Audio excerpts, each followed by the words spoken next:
In the Bible, we have a country, the Jewish people, and these prophets, in the Bible, you can look in the context page of the Bible and you can count 17 different books written by 17 different prophets. Well, maybe less than that, because 2 of them were written by the same guy, Jeremiah and Lamentations, so 16 prophets. There are other prophets referred to in some of the other narrative books. These men lived spanning hundreds of years. Some of them graced the courts of kings. Some of them, like Amos, that's a book in the Bible, was a shepherd, humble man. And all of these prophetic men all spoke into their culture in the time that they lived. Some of them overlapped, some of them didn't, spanning hundreds of years. Not one man with a bunch of golden plates, but lots and lots of different men speaking into the culture of a real country in history. They all said different things. They were speaking into their time and were dealing with different issues. But they were inspired by God, and all the things that they said appear to us now to have had a double end in view. Because as they speak into their own culture, they're not just speaking about things that are happening there and then, but they're also foretelling what would happen when Jesus comes into the world later. I want to say to you, this is an incredible gift that God has given to us for the encouragement of our faith in Jesus. That our faith doesn't just depend on subjective inward experiences or the bizarre revelations that one man received, but it's grounded in verifiable history.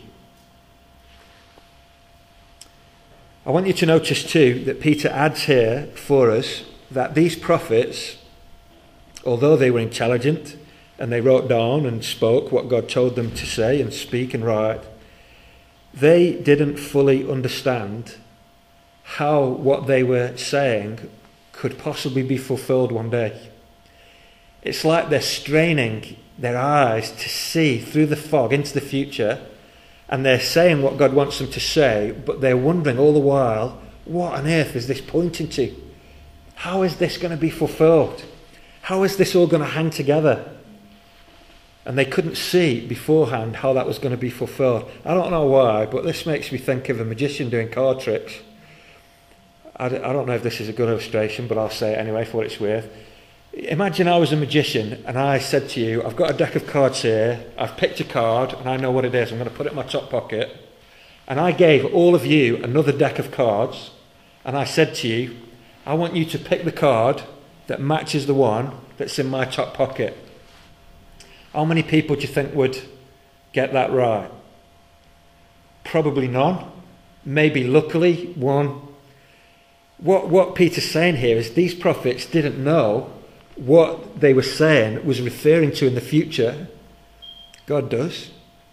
And yet every one of them, even though they wrote over hundreds of years on all sorts of different topics, were all speaking with one voice about the same truths yet to happen at least 500 years later. That's incredible, isn't it? You won't hear that on BBC One or ITV or Sky News, because the media likes to propagate this myth that Christians are stupid. But this is powerful evidence, and it needs serious thought to kind of get to grips with it. Let's just look at the specific things that Peter says. So if you've got your finger in the page there, verses 10 to 12, I want to speak about 3 things. The prophets spoke about 3 things. Let me show you them first, and then we'll go through them one by one. In verse 10, concerning the salvation, the prophets who spoke of the grace that was to come to you. That's the first thing they talked about, grace that was to come to you.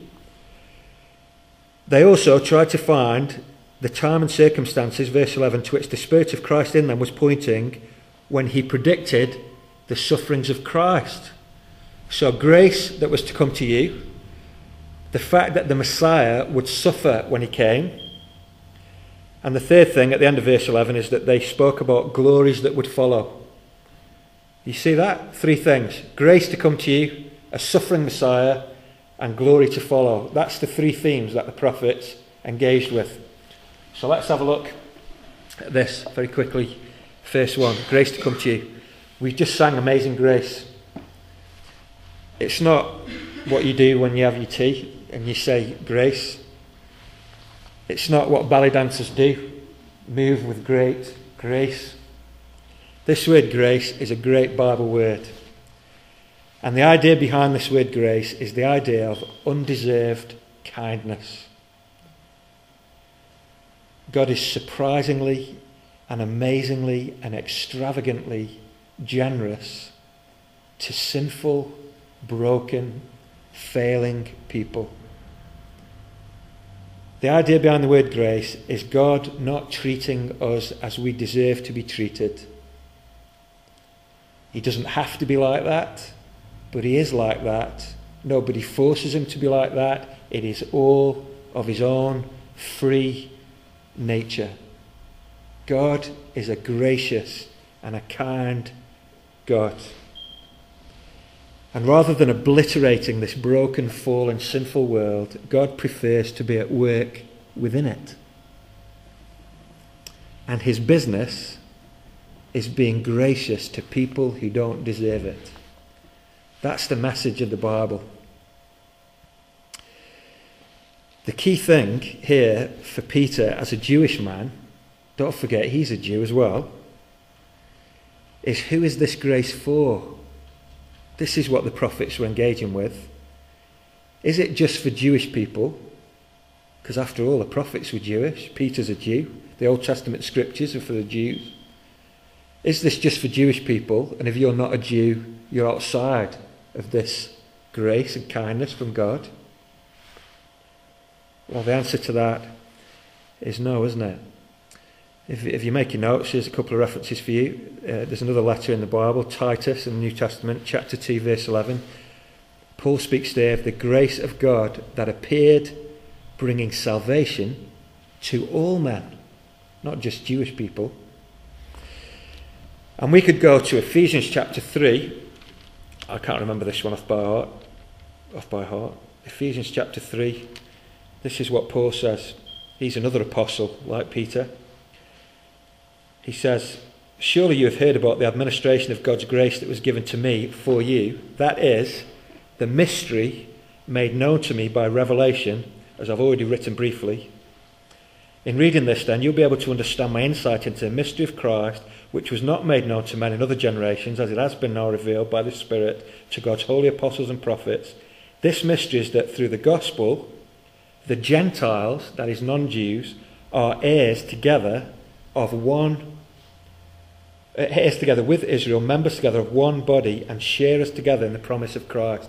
In other words, it was revealed to these apostles that these prophetic words about grace to come to people was not confined to one people group, but was global. That was an incredible thing, that the prophets predicted that when Jesus came into the world, he would come into the world not just for Jewish people, but for all men, every tribe, language, and people type. The good news about Jesus transcends national boundaries, cultural boundaries, and it reaches across history and across geography and is for all men. That means that it's for you in Rotherham in 2010. That's good, isn't it? Peter struggled with this. As a Jewish man, he knew his own people were specially favoured by God. And he too had this inbred sense of exclusivity. We're the people of God, everyone else isn't. We look down on them a bit. We're special, they're not. Don't talk to them. Barriers. Exclusivity. And God had to work very powerfully in Peter to remove that sense of prejudice and to deal with this narrow attitude. And here Peter, 30 years later, is writing, who to? Jews? No. Mainly non-Jews. And telling them what God has done for them in their lives. So he's got it, hasn't he? The gospel is global.